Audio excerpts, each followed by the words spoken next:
This morning's coffee with us with Colfer and Jeffers. And the satellite interview was furnished by HarperCollins Children's Books. Owen and Oliver, the guys behind Imaginary. Fred, what up, guys? How are you?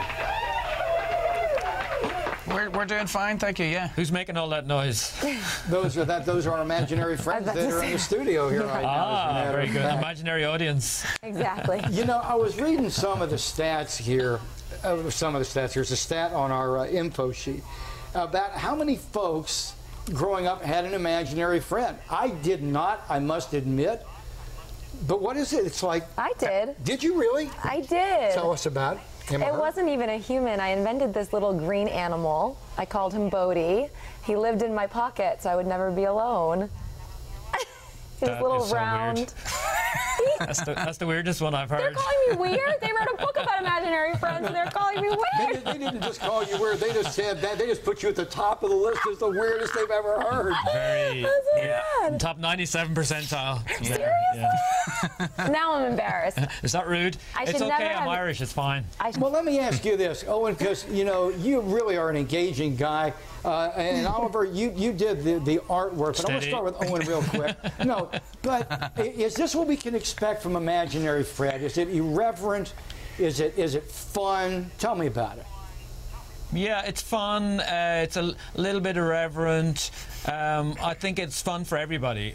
We wanted to put together a book where both the words and the art could be enjoyed by whoever could read them or look at them. So from a 5-year-old right up to your great-granddad who's reading the book to you at night, everyone should be able to appreciate it. And each time you read it, Oliver's great for hiding little details and little jokes, little visual jokes in amongst the pictures. So every time you read it, you should get something else out of it. Yeah, it's a sweet, gentle story, but very, very funny. That's about the power of friendship.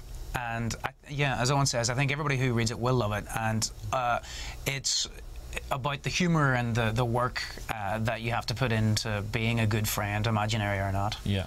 I've always found that the folk who do artwork for books, we have a great children's author who lives in the state. Her name is Jardine Nolan, and she has an artist that brings her work to life.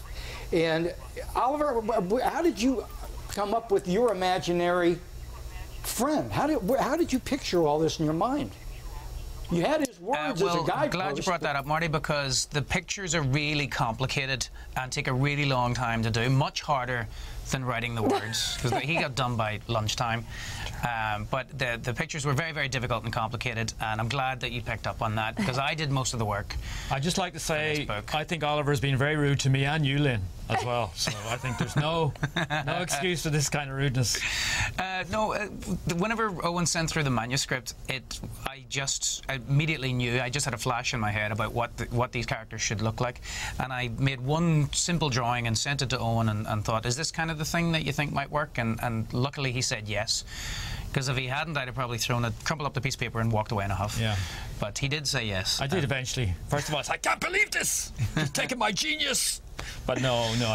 When you've got someone like Oliver working with you, you don't put any restraints or restrictions or even give any instructions. You just send the words in and you wait with bated breath for what comes back, and I wasn't disappointed.